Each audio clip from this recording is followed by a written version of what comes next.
A simple vista, Laura Martín era el tipo de madre que cualquiera admiraría. En el barrio todos hablaban de ella con palabras bonitas, dedicada, atenta, siempre pendiente de sus hijos.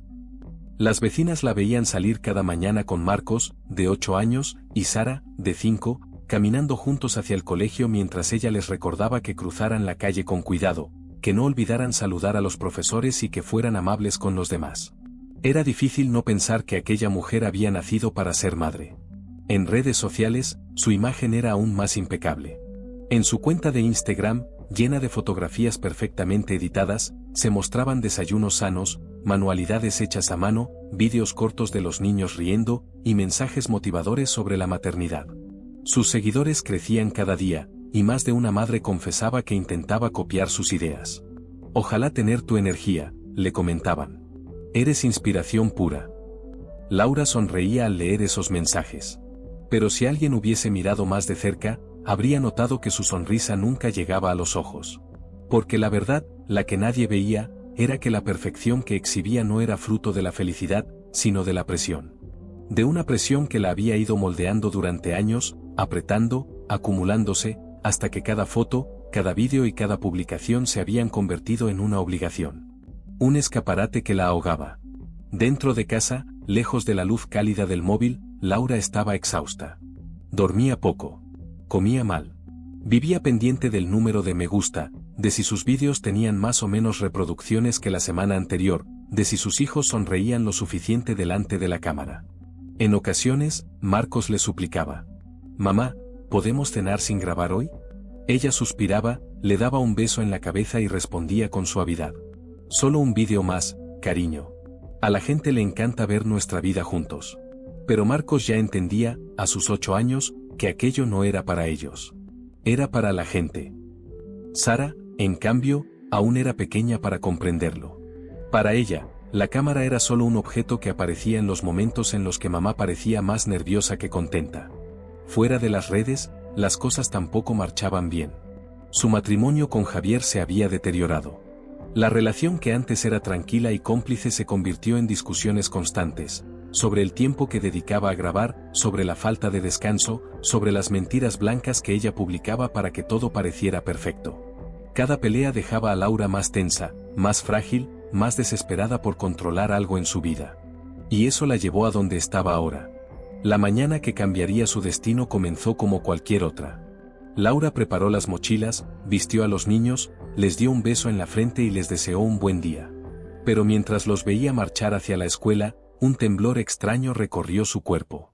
Una sensación que llevaba semanas intentando ignorar, como una sombra que se pegaba a ella y que crecía un poco más cada día. Sentía que algo iba a romperse. Y no sabía que, en cuestión de días, toda España conocería su nombre, no como la madre perfecta que mostraba en redes, sino como la protagonista de un caso que helaría la sangre del país entero. La mañana del 14 de marzo comenzó con un silencio extraño en casa de Laura. Ni risas, ni pasos pequeños correteando por el pasillo, ni las típicas discusiones entre Marcos y Sara sobre quién podía usar primero el baño. Solo silencio. Un silencio tan profundo que Laura, al abrir los ojos, sintió un vuelco en el pecho. Miró el reloj, 7:42. A esa hora los niños siempre estaban despiertos. Se incorporó de golpe, con el corazón acelerado. Caminó descalza por el pasillo, llamando: «Marcos, Sara, ¿estáis despiertos?». Empujó la puerta del cuarto de los niños. Las camas estaban deshechas, los peluches en su sitio, la ropa del día anterior tirada en una silla, pero ellos no estaban. No había mochilas preparadas, ni zapatillas en el suelo. Nada. Un escalofrío le recorrió la espalda. «Habrá ido Javier a llevarlos antes al cole», se dijo en voz baja, intentando calmar la oleada de ansiedad que empezaba a morderle el estómago. Pero en el móvil no había mensajes. Y Javier no contestaba las llamadas. Laura empezó a notar cómo la habitación se encogía a su alrededor. Las manos le temblaban cuando bajó las escaleras hacia la entrada. La puerta estaba cerrada con llave por dentro. Las ventanas también. No había señales de que los niños hubieran salido solos. «No, no puede ser», susurró, sintiendo como la garganta se le cerraba. Corrió hacia la cocina, abrió cajones, revisó la terraza, miró debajo de la mesa, como si por algún milagro pudieran estar escondidos allí, riendo, jugando. Pero nada. En ese momento, una corriente fría atravesó su cuerpo entero. Un pensamiento irracional, rápido, aterrador. No están. Han desaparecido. Las lágrimas comenzaron a caer de inmediato. Laura cogió el móvil con manos temblorosas y marcó el número de emergencias. Mis hijos, sollozaba. Mis hijos no están en casa, han desaparecido, por favor, ayudadme. La operadora le pidió calma, pero era imposible. Laura gritaba, lloraba, caminaba por la casa como si buscara aire. No puede estar pasando esto, no puede estar pasando. 15 minutos después, llegaron 2 patrullas de la Policía Nacional. Los agentes entraron rápido, sin perder tiempo, revisando cada rincón, cada puerta, cada posible escondite. Preguntaron por los niños, por su rutina, por la noche anterior. Laura respondió entre sollozos, casi sin poder articular palabras. Pero todo cambió cuando, en medio del caos, dijo una frase que dejó a los agentes inmóviles. Creo que esto tiene que ver con unos vídeos que vieron en YouTube anoche. Cosas raras, peligrosas, les dije que no los vieran. Dios mío, mis hijos. Los policías se miraron entre sí, tensos. Era la primera vez que escuchaban algo así. Uno de ellos tomó nota rápidamente. El otro pidió acceso al portátil y a las tablets de los niños. Laura lo entregó todo sin pensar. Estaba tan desesperada que se aferraba a cualquier explicación, incluso a una que ni ella misma comprendía del todo. En menos de una hora, la noticia ya corría por el vecindario. Y antes del mediodía, las primeras alertas aparecieron en los medios locales. 2 niños desaparecen en Madrid. La madre culpa a contenido peligroso de YouTube. La familia de Laura comenzó a llamar sin parar. Los periodistas empezaron a reunirse frente a la casa. Los vecinos salían a la calle con expresión de terror. Y mientras el mundo se agitaba a su alrededor, Laura permanecía sentada en el sofá, con las manos cubriéndose la cara, repitiendo una y otra vez. Por favor, que estén bien, por favor. Pero en su interior, escondido bajo capas de miedo y culpa, algo más profundo empezaba a despertar. Una sensación que ni ella quería reconocer todavía. Un miedo mucho más oscuro que la desaparición. Apenas habían pasado unas horas desde que Laura llamara a emergencias y ya era imposible acercarse a su casa sin escuchar el murmullo constante de cámaras, micrófonos y reporteros hablando a toda prisa. La desaparición de 2 niños pequeños siempre levantaba alarma, pero había un detalle que lo hacía aún más explosivo. La madre aseguraba que todo estaba relacionado con vídeos de YouTube. En cuanto esa frase salió en el parte policial, la maquinaria mediática se activó como un incendio que no puede apagarse. Laura, ¿es cierto que sus hijos consumían contenido peligroso? ¿Sabe qué clase de vídeos estaban viendo? ¿Cree que fueron manipulados? ¿Puede mirar a cámara y pedir ayuda? Preguntas, flashes, gritos, sollozos. Laura, con el rostro hinchado de llorar, apenas podía mantenerse en pie. La policía había tenido que escoltarla hasta la puerta cada vez que salía a entregar algún dispositivo o a responder preguntas básicas. El inspector Rivas, a cargo del caso, observaba la escena desde la acera de enfrente con el ceño fruncido. Odiaba que los medios se metieran tan rápido, pero ya era tarde. Una vez que la primera cadena nacional había dado la noticia, todas las demás la siguieron como un dominó. En cuestión de horas, aparecieron titulares en televisión, radio y redes sociales. Alerta, 2 menores desaparecidos tras ver vídeos perturbadores en Internet. Una madre madrileña culpa a YouTube de la desaparición de sus hijos. La policía investiga si una tendencia viral está detrás del caso. La historia avanzaba sola, sin control, alimentada por teorías, especulaciones y expertos improvisados. Algunos hablaban de grooming, otros de retos virales, otros de contenido subliminal. Cada versión era más alarmante que la anterior. Mientras tanto, Laura se desplomaba emocionalmente. Sentada en la mesa del comedor, con un vaso de agua entre las manos que apenas podía sostener, escuchaba a los agentes hablar en voz baja cerca de la puerta. Reconocía palabras sueltas. Tabletas, historial borrado. Incongruencias en la declaración. Última conexión a las 23:47. Cada frase era una punzada en el pecho. Intentaba no llorar más, pero el agotamiento la estaba derrotando. Cada vez que cerraba los ojos, veía las caritas de Marcos y Sara. En su mente, escuchaba la voz de su hijo. Mamá, ¿por qué no podemos cenar sin grabar? Apretaba los ojos con fuerza para apartar ese recuerdo. No quería pensar en eso. Solo quería encontrarlos.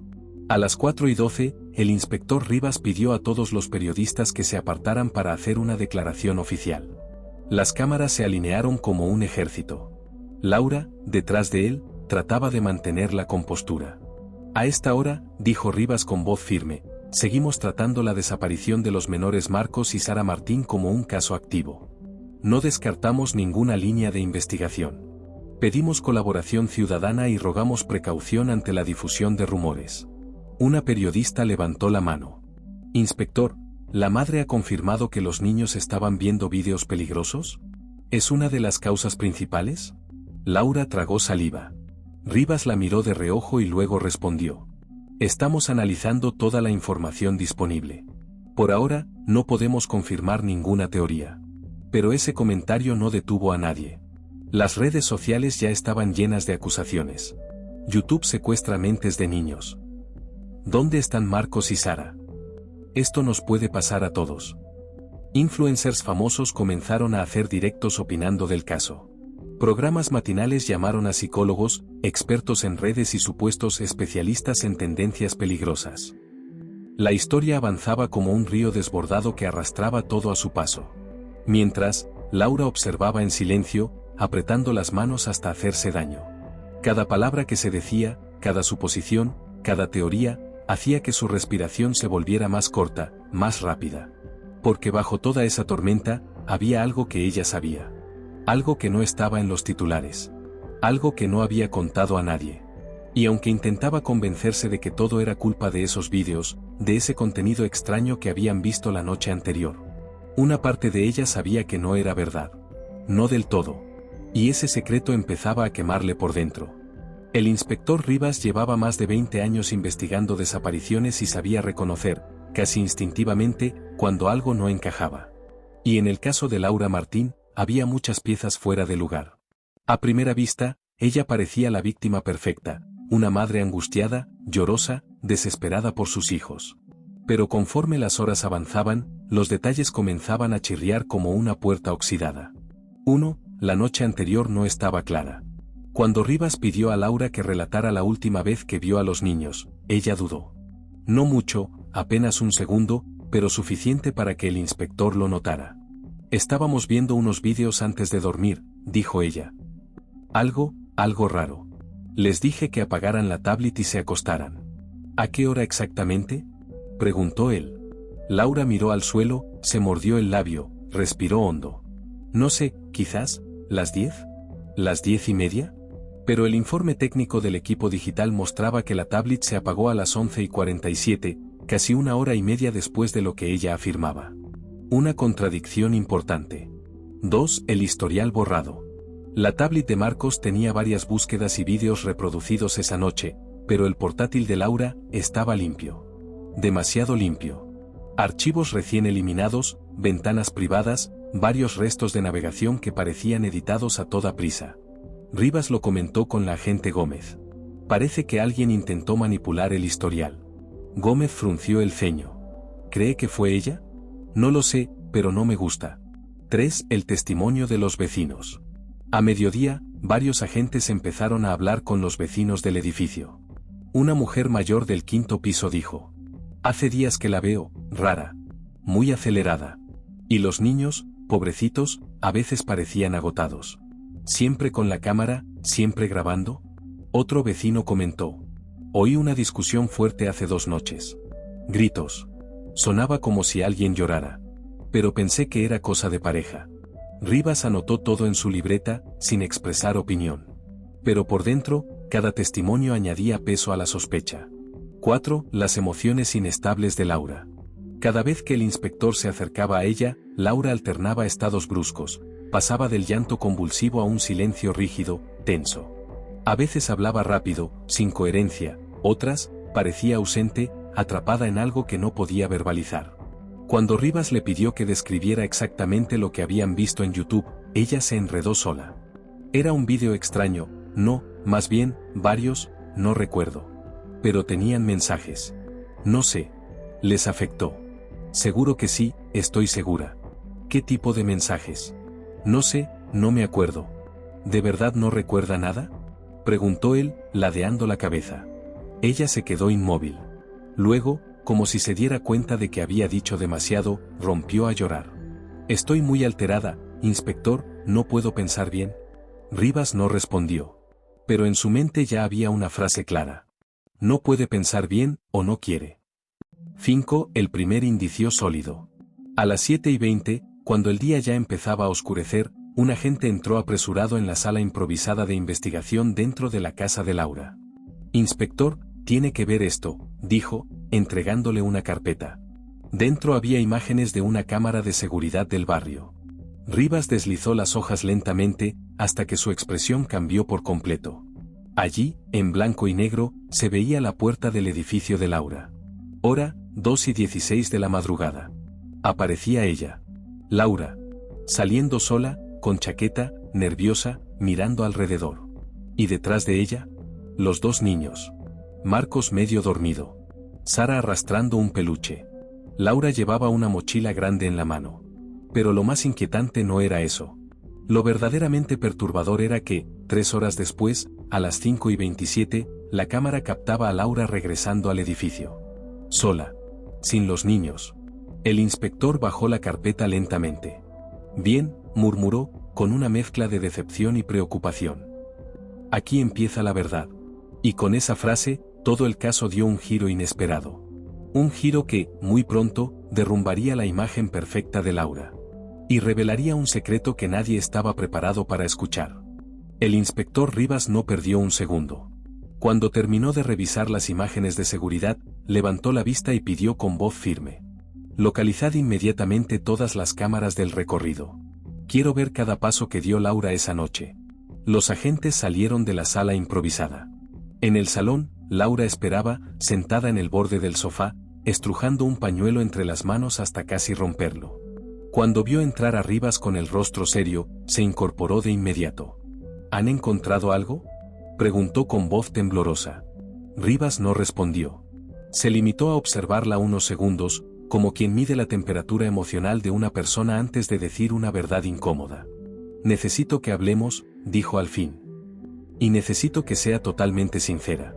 1. La confrontación. La tensión llenaba el aire como una cuerda tirante a punto de romperse. Tenemos registros, dijo Rivas despacio, de que usted salió de su edificio esta madrugada con sus hijos. A las 2:16. El rostro de Laura palideció. Sus labios se separaron ligeramente, como si no pudiera respirar. ¿Qué? ¿Qué dice? No, no puede ser. Yo estaba durmiendo. Las cámaras no mienten, respondió él. Vimos a Marcos y Sara con usted. Y más tarde, 3 horas después, regresó sola. Laura llevó las manos a la boca, sollozando, negando con la cabeza. No recuerdo nada. Se lo juro. No sé qué pasó. Yo estaba dormida, pero su voz se quebró. Rivas la observó con la serenidad de quien ha escuchado demasiadas excusas en su vida. Laura, nadie sale sonámbula a las 2 de la mañana con una mochila, 2 niños y mirando hacia los lados cada 5 segundos. Necesito que me diga la verdad. Ella tembló. Sujetó el respaldo del sofá para no caerse. Sus ojos estaban desorbitados, parecía una presa acorralada. Inspector, yo no puedo, susurró. No puede o no quiere, respondió él sin levantar la voz. 2. El recorrido revelado. Mientras la interrogaban en su propio salón, los agentes analizaban las cámaras de la ciudad. Aparecía Laura caminando deprisa por una calle lateral. Luego, cruzando un parque. Después, entrando en un descampado cerca de un polígono industrial. En todas las imágenes, los niños iban detrás, medio dormidos, obedientes, agarrándose a su chaqueta. Pero hubo un detalle que estremeció a la policía. En una cámara cercana a un puente, a las 3:08, se veía a Laura hablando con alguien dentro de un coche oscuro. Un vehículo sin matrícula visible. Y los niños, también estaban allí. 3 minutos después, el coche arrancaba con los pequeños dentro. Laura quedaba en la carretera, completamente sola. 3. La mentira se desmorona.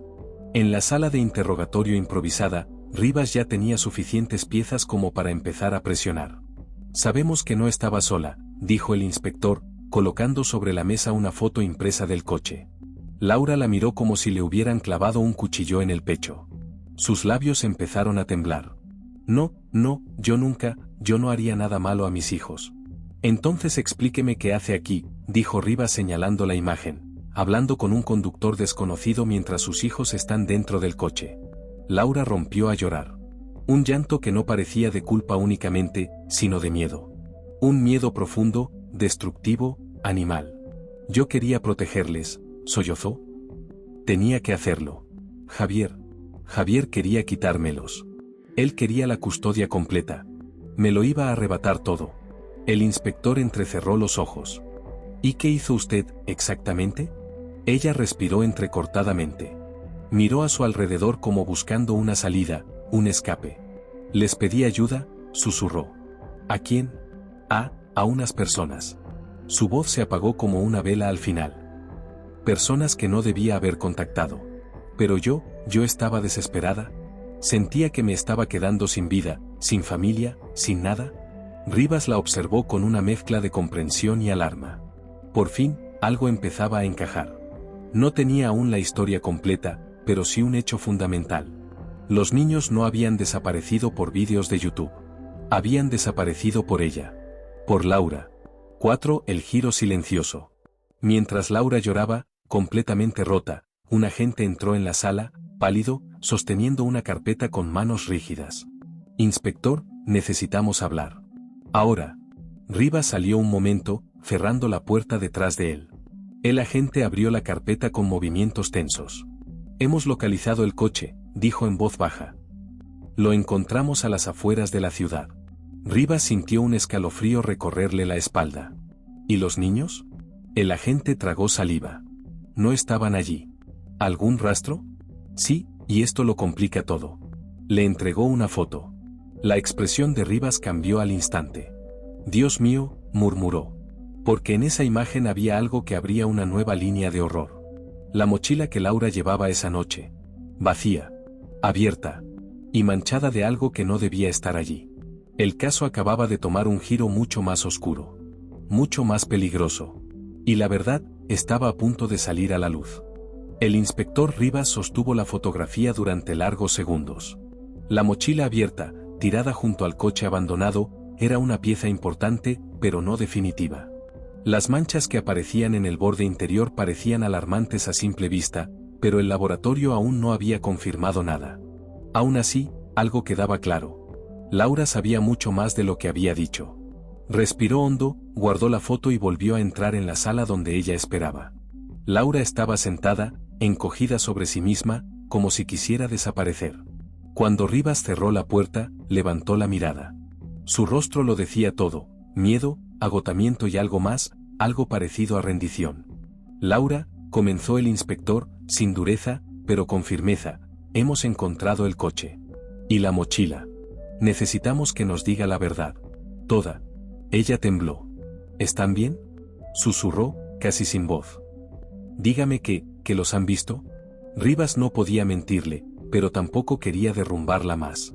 Los niños no estaban en el coche. Pero sí había señales claras de que habían estado allí hacía pocas horas. Estamos cerca, dijo él con una calma calculada. Pero necesitamos saber con quién se reunió. La respiración de Laura se rompió en pequeños jadeos.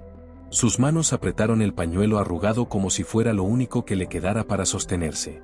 No eran malas personas, logró decir entre lágrimas. Solo me prometieron ayudarme. Yo quería proteger a mis hijos. ¿Protegerlos de qué?, preguntó Rivas. Laura cerró los ojos. De perderles. 1. El motivo oculto. Durante semanas, Laura había estado viviendo una pesadilla silenciosa. Su matrimonio con Javier estaba a punto de estallar. Él había iniciado trámites legales para pedir la custodia temporal alegando que ella sufría episodios de estrés severo, falta de control emocional y dependencia de redes sociales. Y aquello, para Laura, era más que un golpe.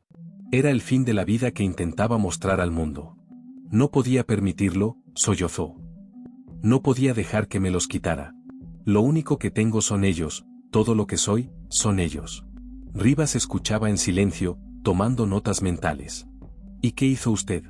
Ella tragó saliva. Un largo silencio llenó la sala antes de que hablara. Busqué ayuda en un foro, admitió. Un sitio donde madres desesperadas contaban sus historias.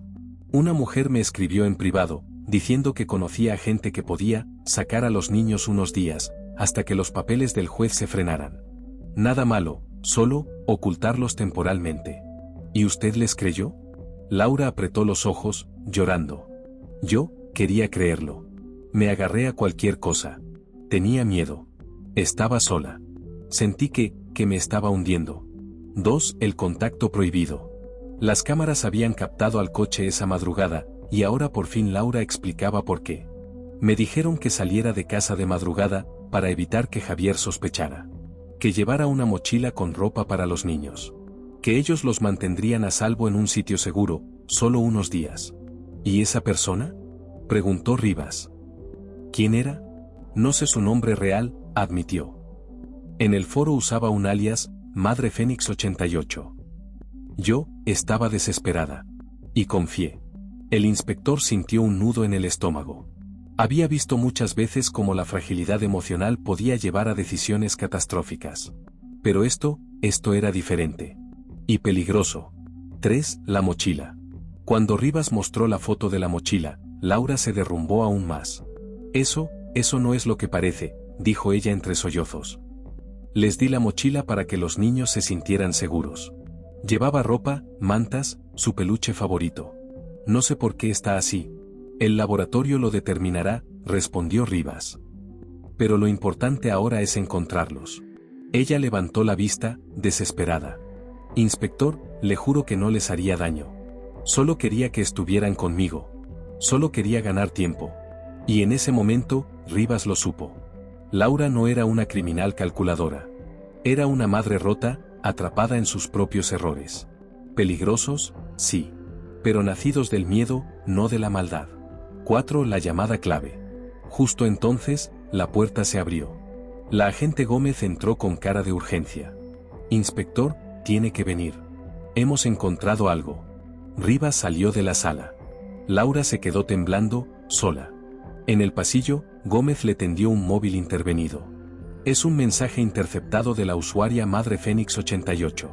Se envió hace 15 minutos. Rivas lo leyó en voz alta. Los niños están bien. Pero necesitamos moverlos. La policía está demasiado cerca. La sangre del inspector se congeló a medias y se aceleró a la vez.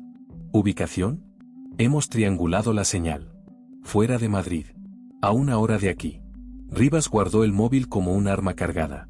Bien, dijo con determinación. Vamos a por ellos. Laura aún no sabía nada. Pero el caso acababa de dar el giro más importante. Los niños estaban vivos. Y había una oportunidad real de encontrarlos. La sala se quedó en silencio absoluto cuando el inspector Soler pronunció aquellas palabras. Laura, no fueron vídeos de YouTube. No fueron retos. No fue ningún desconocido. Fuiste tú. La frase se clavó en el aire como un puñal helado. Laura parpadeó varias veces, incapaz de procesarlo. Luego negó con la cabeza, lentamente, como si la estuvieran acusando de algo absurdo. No, yo jamás, balbuceó, llevándose una mano al pecho. ¿Qué está diciendo? Yo soy su madre. Pero el inspector no apartó la mirada. No había odio en sus ojos, solo una tristeza oscura, profunda, la de quien ya ha visto demasiadas veces lo peor del ser humano. Laura, tenemos pruebas. Pruebas que no dejan dudas. Tu ropa, tus huellas, tus movimientos, respiró hondo, y la autopsia. A Laura se le aflojó todo el cuerpo. Parecía a punto de desvanecerse. No puede ser, murmuró. Yo no mataría nunca a mis hijos. Yo los quería más que a mi vida. El inspector continuó, con voz firme. La primera noche dijiste que los niños estaban nerviosos. Que no querían dormir. Contaste que oías cosas. Que estabas muy cansada. ¿Recuerdas? Laura cerró los ojos. Las imágenes empezaron a llegarle como ráfagas cortas, fragmentadas. Las discusiones, los ataques de ansiedad, el insomnio, los susurros que creía oír en la casa cuando estaba sola. Su respiración se agitó. No, yo no hice eso, repitió, pero su voz sonaba cada vez más débil. El inspector se inclinó hacia ella. El psiquiatra forense cree que sufriste un episodio psicótico. Un brote. No eras consciente de lo que estabas haciendo. Pero eso no cambia lo ocurrido. Laura rompió a llorar. Lloró con un sonido tan desgarrador que Marta sintió que el corazón se le partía. Yo los quería, gritó Laura, hundiéndose en la silla. Yo los quería más que a nada en el mundo. Yo no quería hacer daño a nadie. Marta, con los ojos vidriosos, apretó los puños. Había intentado negar esa posibilidad, había defendido a su amiga, había creído en ella, pero las pruebas eran irrefutables. El inspector continuó. Queremos ayudarte a entenderlo. Necesitas tratamiento. Un juez decidirá tu situación, pero lo que pasó, pasó en un momento de ruptura mental. No eras tú, Laura. Pero fuiste tú físicamente. La madre levantó la cabeza, con la mirada perdida, rota. ¿Y los vídeos? Susurró. ¿Y lo que vieron? ¿Y lo que, oí? Soler negó lentamente. Los vídeos eran falsos. Editados. Contenidos de miedo para niños, pero nada que pudiera provocar lo que hiciste. Tu mente buscó una explicación, y la encontró en lo primero que recordaste. Laura se derrumbó por completo. Gritó, lloró, golpeó el suelo con las manos, imploró, suplicó. No había maldad en ella. Había devastación. Marta se cubrió el rostro. La verdad la había destrozado a ella también. El inspector concluyó con voz baja. Laura, tus hijos no murieron por un vídeo. Murieron porque estabas enferma, y nadie lo vio. La frase final golpeó como un martillo. El mundo se rompió en 1000 pedazos. La verdad, al fin, había salido a la luz. Pero ya no quedaba nadie en pie para sostenerla. Las horas posteriores a la confesión fueron un torbellino que Laura apenas pudo comprender. La llevaron a una sala de detención pequeña, fría, iluminada por un fluorescente que parpadeaba de vez en cuando. Cada vez que la luz titilaba, a Laura le parecía escuchar los susurros de sus hijos, voces que ya no existían, pero que su mente seguía evocando como un castigo eterno. La puerta metálica se cerró a sus espaldas. Ese sonido, un clac seco, marcó el final de su vida tal y como la conocía. A las 11 de la mañana, 2 agentes entraron para escoltarla al juzgado.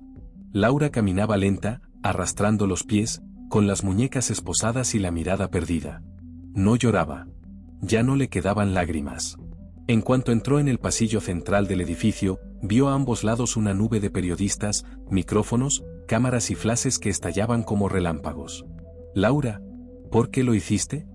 ¿De verdad culpaste a YouTube? ¿Estabas tomando medicamentos?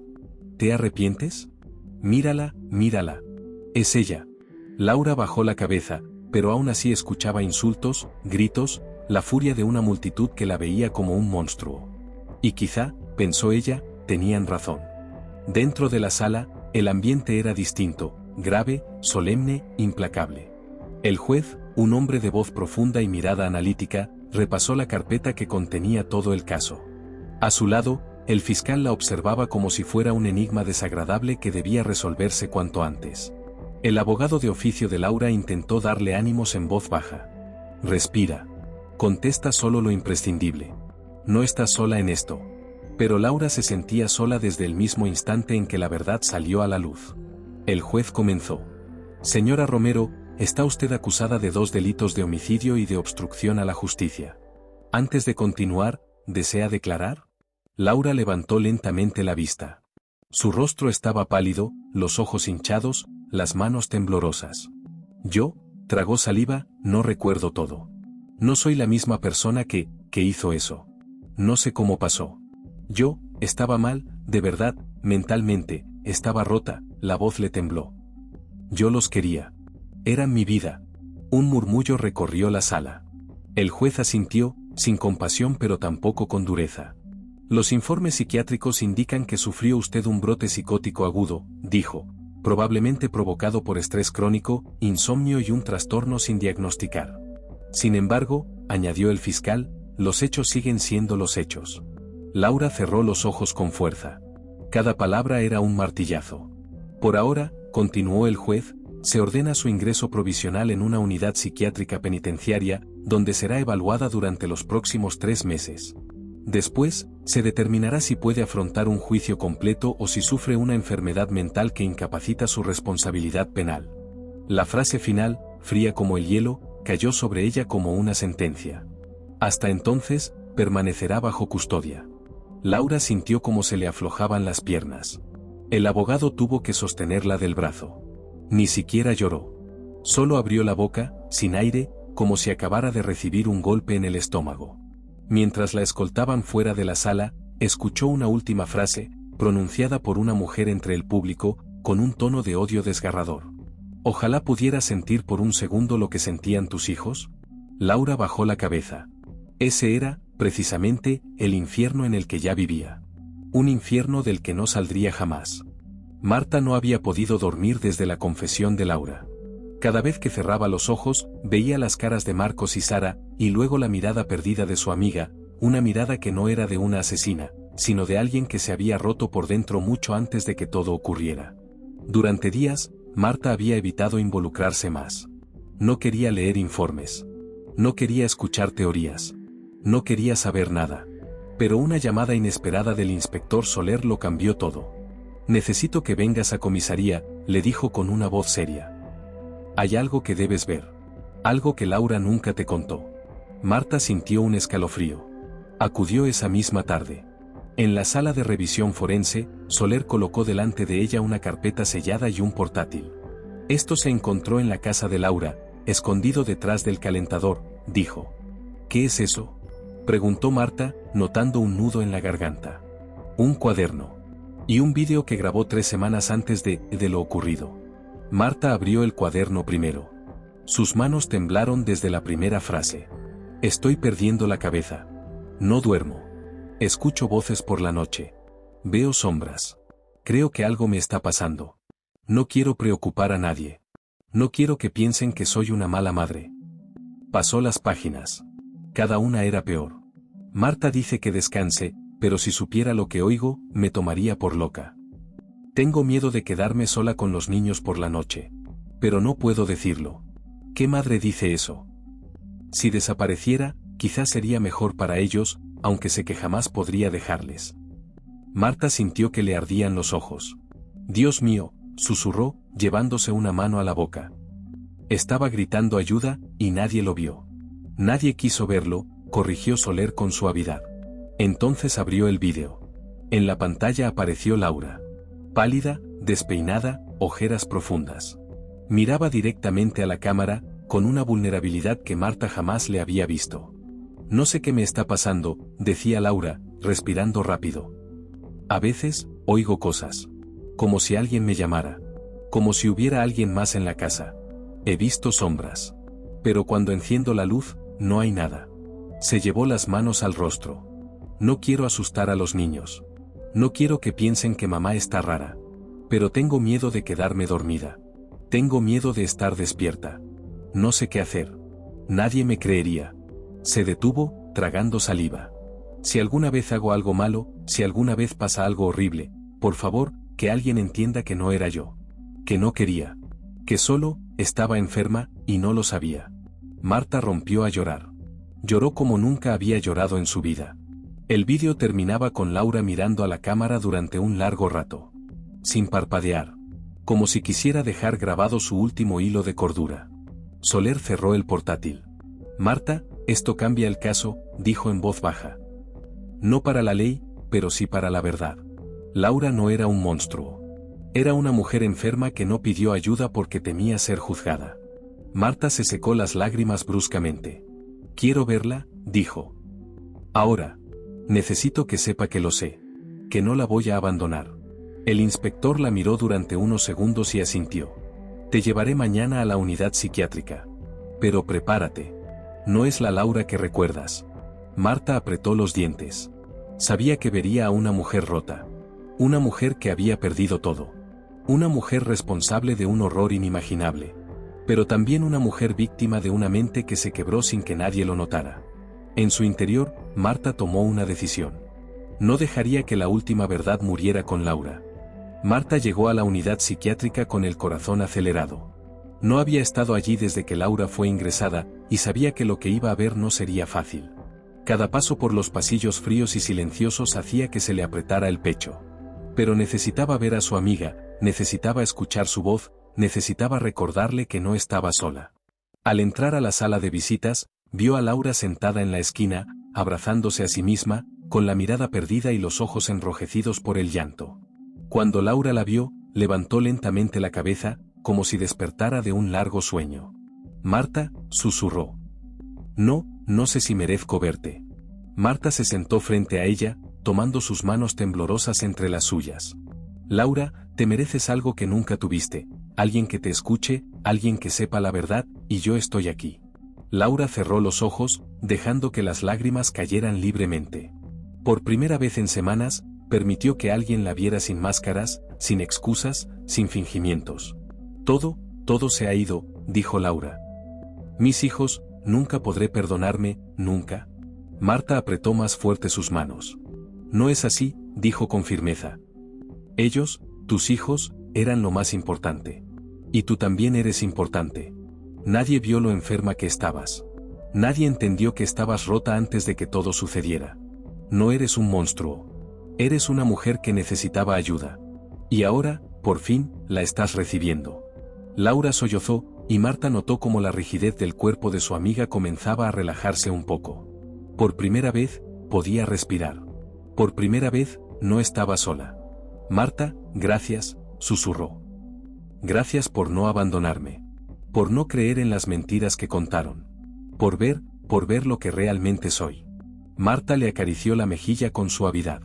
«Siempre te veré, Laura. Y no vas a estar sola. No mientras yo pueda estar aquí». En ese instante, algo cambió dentro de Laura.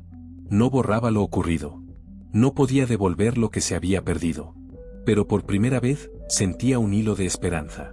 Un hilo que Marta sostenía con firmeza, un hilo que la conectaba con la humanidad que aún le quedaba.